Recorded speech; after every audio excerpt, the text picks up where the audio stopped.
Bonus Ep number 4, the Anthropology Report. Aboriginal and Torres Strait Islander people, please be aware this episode contains the names of deceased persons. Please be aware this episode contains terms that are confronting to Aboriginal people. Dark people do quite often shake their hands or talk to them because they are the real Aboriginal people. We're not real, but it's just the way it is. The following is an excerpt from the Anthropological Connection Report, Family History and Contemporary Connection Evidence for the AWABAKAL and Guring-gai people. This report was completed by NATALIE KWOK, Consultant Anthropologist, Dr. NATALIE KWOK, Consultant Anthropologist, and completed on October 2015. Thankfully, it's a much more pleasant read than Jeff Ford's efforts.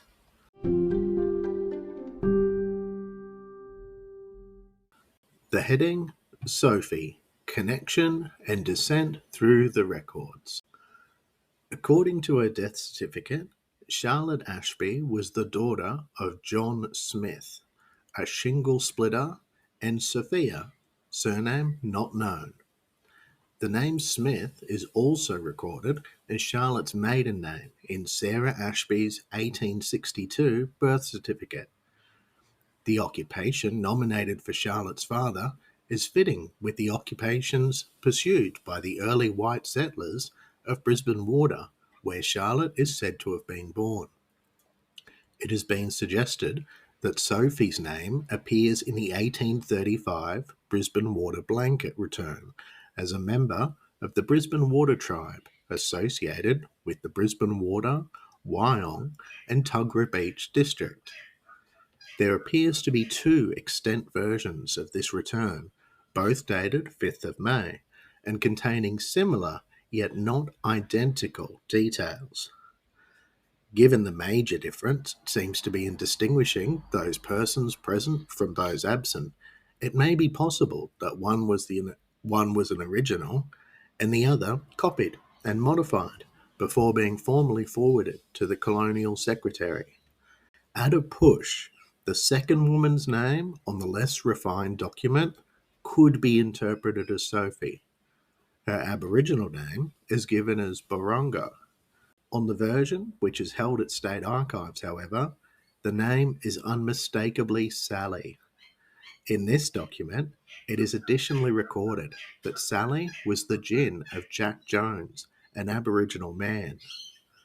Smith has noted that the woman he records as Sophie, aka Boronga, appeared in the Sydney Returns of 1827 and 1831, again as a member of the Brisbane Water Group, and on the latter occasion she had two young children in her company, a circumstance which would be fitting with the birth of Charlotte in 1830. I have not been able to locate these lists. A record for the birth of an Aboriginal girl named Charlotte in 1830, in which neither the district or the names of the parents are shown, is not particularly helpful, but it does accord with the year of birth appearing on Charlotte's 1845 baptismal record. The register fails to record her parents' names, simply noting that she was an Aboriginal. Neither the surname nor the month of birth is recorded. Charlotte's death certificate shows that she was born in Sydney. However, other recorded alternatives are Hawkesbury River, on the son of Walter Ashby's birth certificate, and Brisbane Water, on that of daughter Sophie, spelt differently this time, S-O-P-H-Y.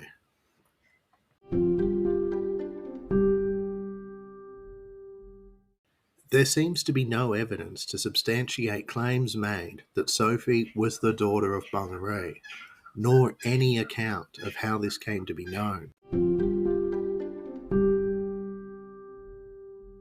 Nevertheless, the early and ongoing connections of Charlotte with the Brisbane Water area and her association with the name Webb may well indicate a traditional association with the area with which Whangarei and his family were linked.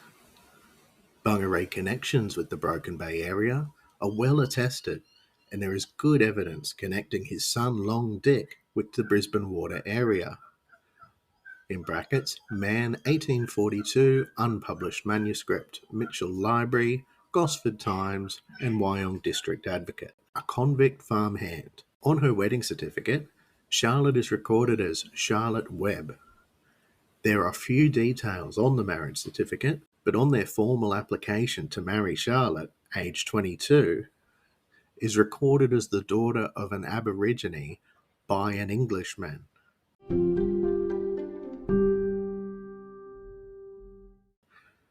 Charlotte's age may have been raised to make it more respectable. If the birth date recorded on her baptismal record is to be relied upon, Charlotte was only about 15 when she married. Her husband, Joseph Ashby, was then aged 32. The recording of the name Webb is significant and suggests a connection with James Webb, who was reputedly the first white settler in the Brisbane water area, settling at Booker Bay in 1923. Charlotte Webb is understood by family members to have been the product of a rape upon young Sophie by Old Webb. There is no evidence to determine whether that was true. However, there is information to say that Webb was closely associated with the local Aboriginal people. James Webb at Booker Bay on the Central Coast has a working knowledge of Aboriginal languages. He helps to negotiate with Kooris at the Rip and at Booker Bay and clear the forest. Koori men are good at working with the saw. Women help with feeding animals and working around the farm. Cited Swancott, 1955. Webb had a history of violence towards Aboriginal people, having been involved in 2 incidents on the Hawkesbury River in which Aboriginal men had been shot and killed. And in contrast to the cooperative picture suggested by the previous citation, Swancott separately records that Webb had taken a very aggressive stance towards local Aboriginal people at Brisbane Water, who were seen as a threat to his crops. Quote, traps and spring guns were set to protect his crops, and there was an incident when his foreman's son was seized by an Aboriginal, although he was not harmed in any way. Swancott, 1953. The partner of the woman, Sally, who appears in the blanket returns, Jack Jones, was one of those Aboriginal men who were outlawed by the local magistrate, Warner. Jack was subsequently shot in the neck during an ambush at Durralong near Wyong in 1835 and taken into custody. Although the positing of this man's wife as Charlotte's mother may be mistaken, the fact that Charlotte was affiliated with the surname Webb is suggestive, within the context of Charlotte's historical placement in and about the Gosford area, of some type of association with James Webb. It was common, of course, for Aboriginal people to assume the surnames of white settlers with whom they or their families were involved, without any implication of a blood relationship. Webb had no recorded children, and certainly did not include Charlotte as a beneficiary of his will.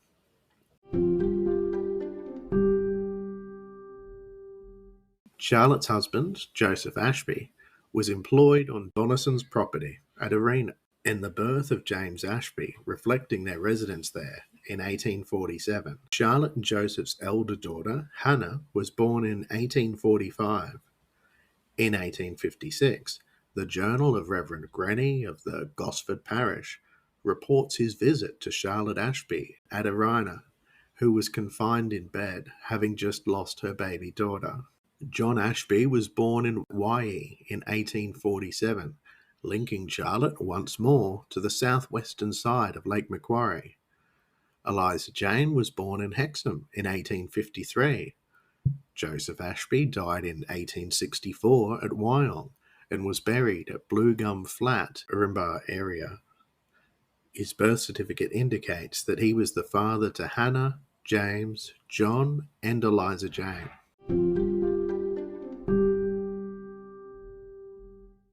A sketch genealogy taken by Reverend Renwick, apparently in the 1920s, shows that Charlotte's daughter, Amelia, born in 1859, was fathered by William Spears. Amelia's birth certificate indicates she was born at Mooney Mooney Creek. Baptismal records give account of 4 other illegitimate children of Charlotte: Sarah, born 1862, Eva, born 1865, Walter, born 1868, and apparently named after her mother, Sophie, born 1871. At the time of Sarah's birth, Charlotte was living at East Gosford. As well as William Spears, Charlotte was later associated with a man named William Smith, the likely father of some of her younger children. The relationship was clearly fraught. In 1869, William Smith accused Charlotte of stealing money from him at the Blue Gum Flat Tavern. According to an account written by a descendant of John Ashby, Warren Whitfield, it was reported that Charlotte was due to appear in court in Sydney, 100 kilometres south, on Thursday, the 2nd of September 1869.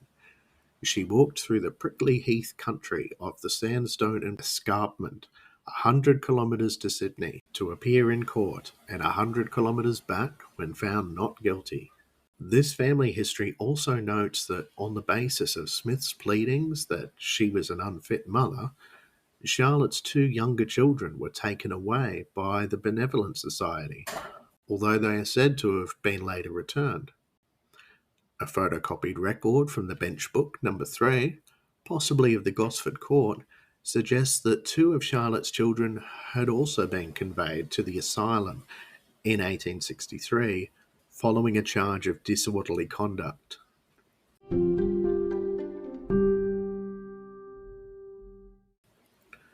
The private existence of Charlotte and her family remains invisible in the written record, but given her difficult circumstances, it may be expected that they had to resort to the local resources to sustain a living.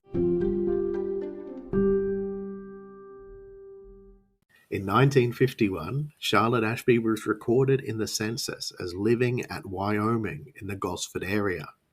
She died in Gosford in 1913, aged 84, and was buried at North Gosford. By this time, some of her children had settled in Sydney. Opinion.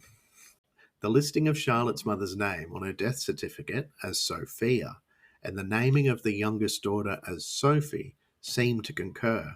However, the purported inclusion of the name Sophie in the 1835 Brisbane Water Return represents an error. This woman is definitely named Sally. Keith Vincent Smith's record that the name Sophie appears on a number of different returns has not been able to be confirmed or otherwise. This information is not referenced in enough detail to relocate the records. There is no evidence at hand to link Sally with Charlotte, and nothing to affirm that Charlotte was conceived as the result of rape.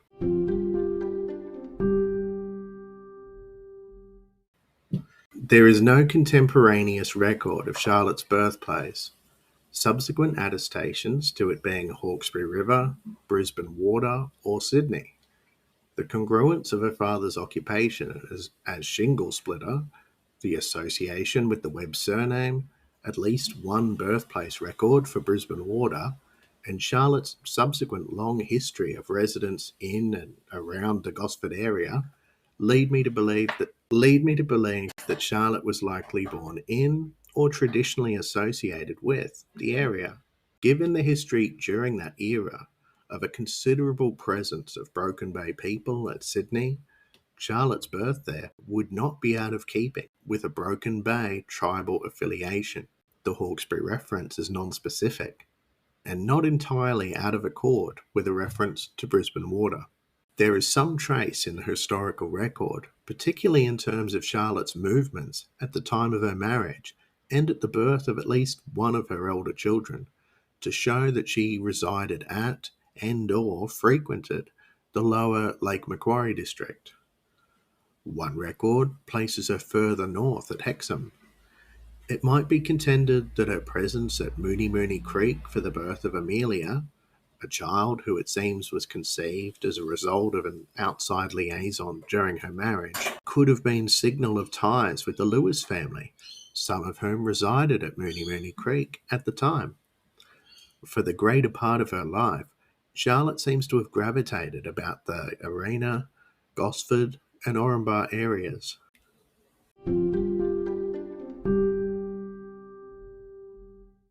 Heading: Ongoing Connection Evidence. Descendants of Sophie. According to Warren Whitfield's published account, quote, although all of Charlotte's children were born in the Gosford to Wyong area, most of them eventually moved to Sydney and further afield to pursue their chosen careers. I can only speak for my great-grandfather, John Ashby, whose children, Hannah Matilda, James, Bertha, Charlotte, Henry, Joseph, Margaret, William, and Mary, all traversed frequently between the central coast of New South Wales and Balmain, where they lived until they married. Charlotte's children, James and Eliza Jane, also lived in the same street in Balmain, intermittently with their spouses and children during the course of their lives. End quote.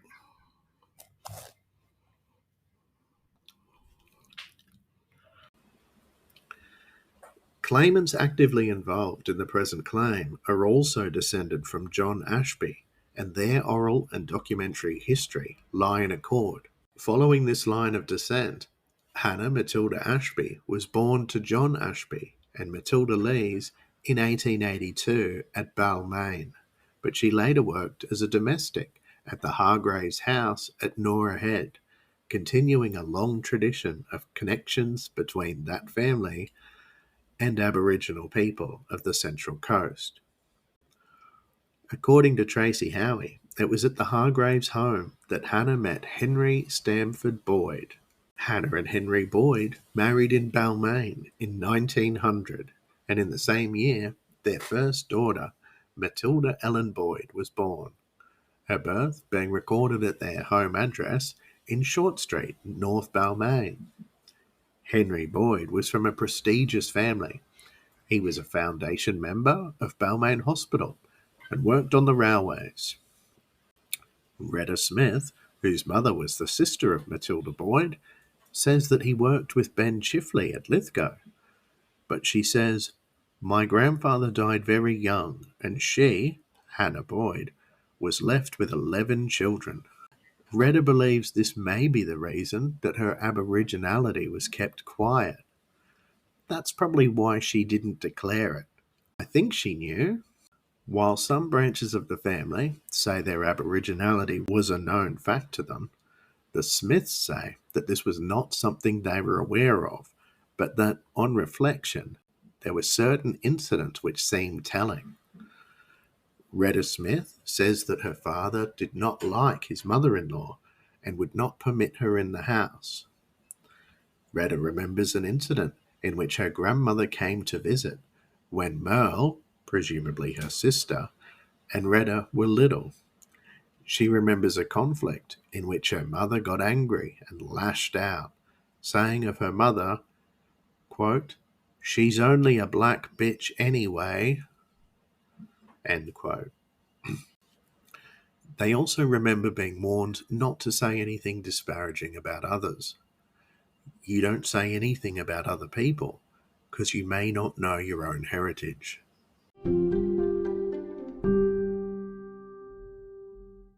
Although their Aboriginality was not an important component of their identity, they nevertheless maintained a significantly kin-focused life and maintained contact with the extended family. They were regular visitors to their mother's sister's home and kept that up even after the early death of their mother.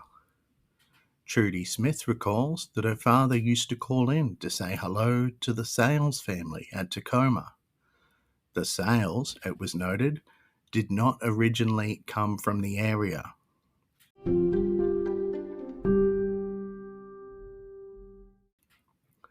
Cheryl, Rita's daughter-in-law, a non-Indigenous Central Coast woman, says of the sales, quote, "They were always in Wyong, always messy.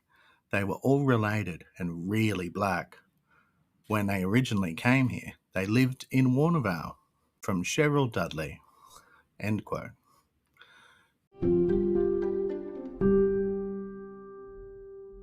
Tacoma is remembered as the main fishing village. Boats would come across the entrance. They fished in the lakes and in the Wyong River and at Oranbar. Through visiting, the maintenance of holiday homes and perennial camping trips, Kevin Robinson, whose family stayed in the area living at Tacoma, recounts how other family members used to come and visit. They often always used to come and stay. Matilda Ellen Nell Boyd, known to Tracy Howie as Big Nana, had a holiday house at Chittaway Bay. The cottage was located at Oranbar Creek, not far removed from the area once known as Blue Gum Flat, where Charlotte was known to have lived for many years. This house served as an important gathering place for all the family who would congregate there at holiday time. Originally, the journey was made in the old steam trains from Central Station.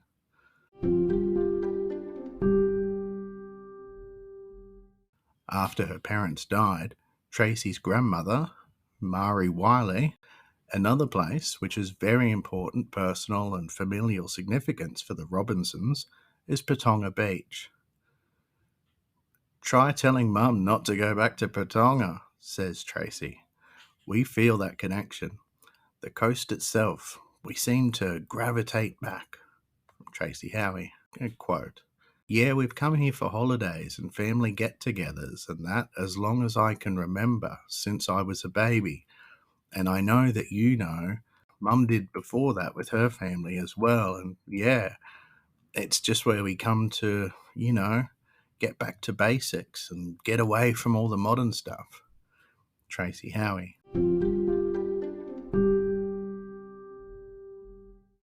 At Patonga, adults and children engaged in prawning and fishing. Tracy tells how white friends would be astounded at the license that children in her family enjoyed and their capability in fishing and prawning.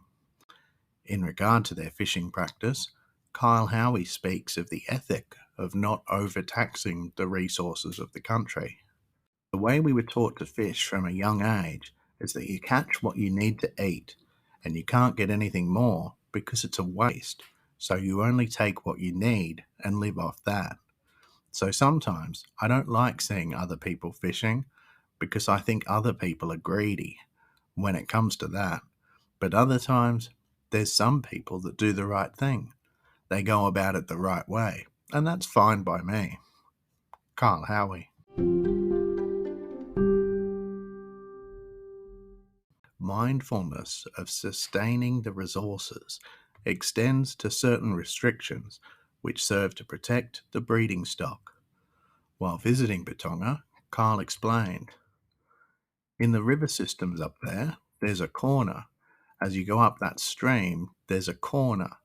As you go up that stream, there's a distinct corner that turns right, and around that area, it's usually like a flathead breeding ground.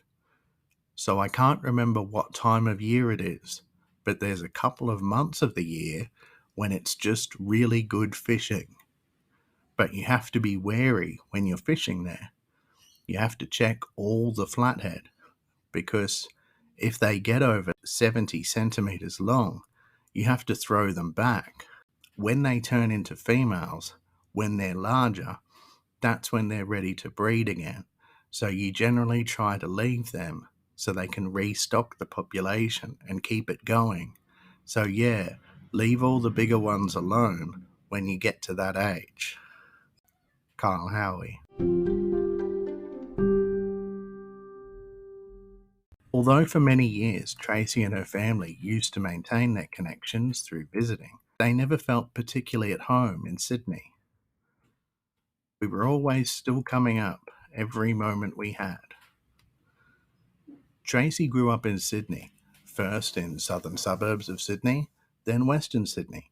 But as a teenager, she took herself back to the Central Coast, staying with family on her father's side.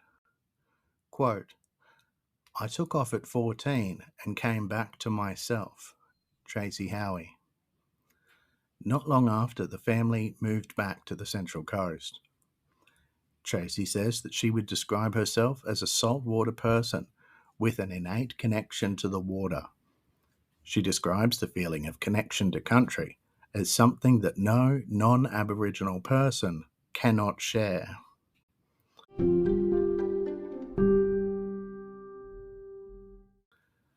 Quote, I sort of like, I don't know why. I suppose that you feel that connection with it, that it's like, it's, I don't know, an uninhibited love, an unconditional love. And I suppose the point that I'm trying to make is sort of like I'm sitting somewhere and feeling connection. I sort of look around and I get a real warm, comforting feeling with the thought that I know that others don't get that. And I look at them, it's like, I don't know. I could say everyone else is looking through rose-colored glasses and they don't feel what I feel. And I like that. It makes me feel not just at home. It's a comforting, and and just the feeling of protection. It's really hard to put into words. Tracey Howie.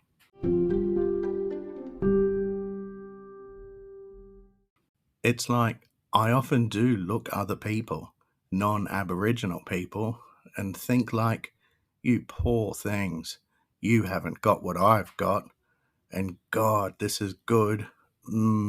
Yeah, I don't know. Tracey Howie.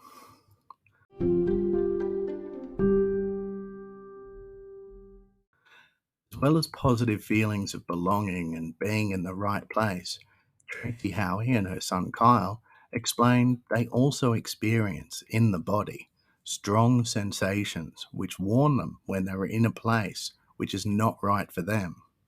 Tracey, together with Kyle Howie, tells how during a site survey she had experienced a very dramatic feeling which warned her she was heading somewhere where she should not go. Kyle recounts, we were just trying to sense our way up there. We got halfway up the hill, as far as we could see, and Mum started to feel rather sick and didn't really want to go any further. Tracey continues, Oh, I had lead in my boots. I couldn't move my boots. My feet were like stuck, and I couldn't breathe. I saw you just yellow, but I didn't see anything but yellow. Tracey was forced to retreat to the car, while Kyle says he was drawn upward.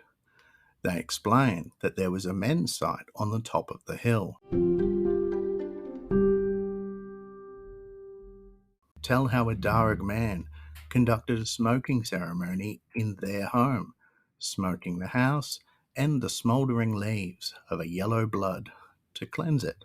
While Tracey is now very actively involved in site and heritage protection work and has fought many battles to protect the land and sites from damage by developers, she says that her Aboriginality is something that she and her family had always kept close to themselves. Quote, and I know that we've got family members of our family that they don't deny, but they don't. And it's funny that the language that you use, you've got to sort of choose your language carefully, what you use, because a lot of people say they don't identify, but they do identify.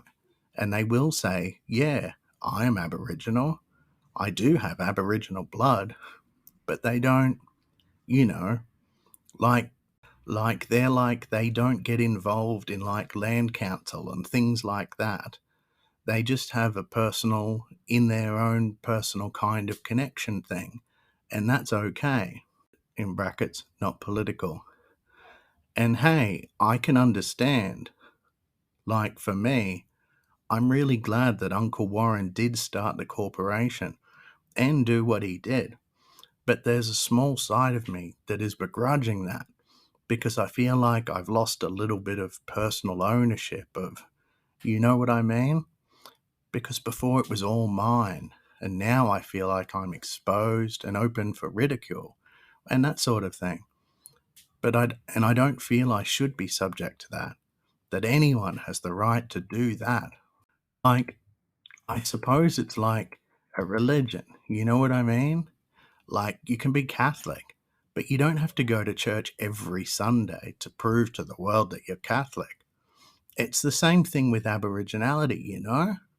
Like, our family has always been so connected with our country and done all these things and lived these particular lifestyles and felt that innate connection to the area and that sort of thing. But we're not about to go running down the street and flying an Aboriginal flag and that sort of thing because it's ours.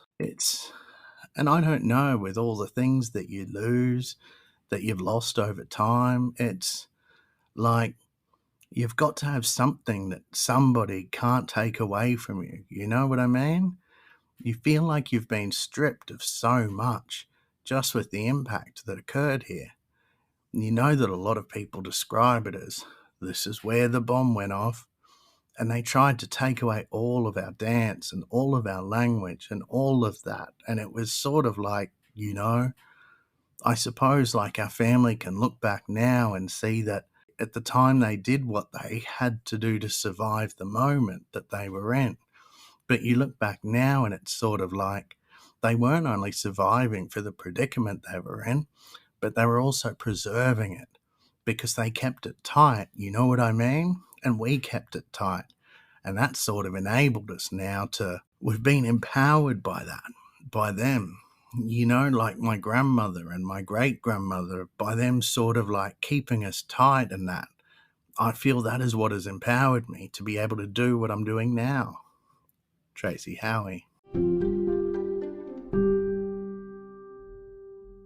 The younger generation is less self-conscious about their Aboriginality, although, says Kyle, there are those who still hide it. Quote, maybe not within our family itself. I can think of a couple of cases of when I was at school, and because, you know, being a whiter skinned Aboriginal, other of just the white kids were just like, so you're actually Aboriginal? And I was like, well, yeah. And then a few of them quietly would be like, well, yeah, I'm actually Aboriginal as well. And I'd say, why don't you say something? And it's, mum and dad don't say anything. Some people, I don't know, just haven't really got with the times, I guess. I know that earlier on, before my time, it was all kept in secret. A few people still stay in secrecy. Kyle Howie. Kyle says that he actively speaks up for the rights of his family as descendants of the original inhabitants to have the sole privilege of speaking for country.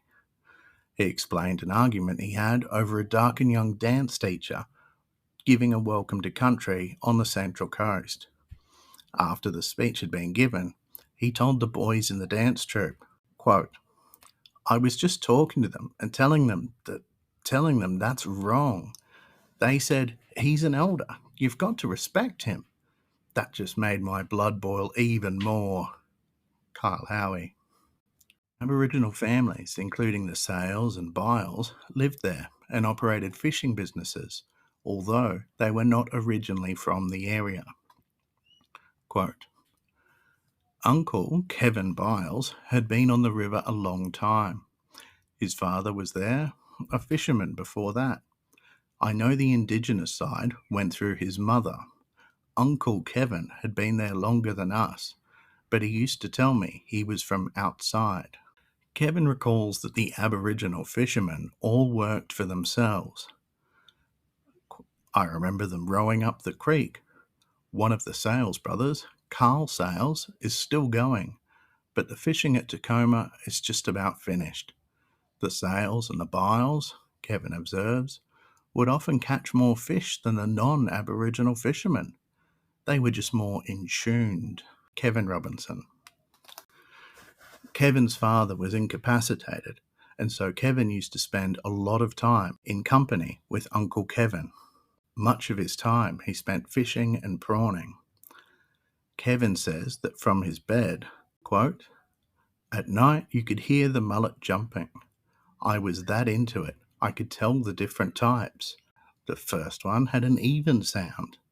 The second one used to flick its tail. It's called a fantail. You could hear the flicking of the tail as it went through the air." Kevin Robinson. He also gives account of the different habits of the prawns which run at night and those that move in the day. Kevin says, "I'd always get something to bring home, mullet, brim, prawns." Kevin says that when you're not doing commercial fishing, you wouldn't take too much. You'd only take as much as you could eat in a day. You had to be respectful to the place. When Kevin used to come home from fishing, he says his father would question him if he had done the right thing. Quote, "I remember being told not to waste food. My father, when I went fishing, he'd tell me, 'You do the right thing.' He'd want to know if I did the right thing before I/he ate it." Kevin tells me he was told never to take or eat stingray. Quote, "I've always been brought up that that's who we are. We don't catch them. We don't hurt them. When we catch them, we say we're sorry, and we put them back. Even if someone else has cooked it, we won't eat it. I remember my father drumming that in."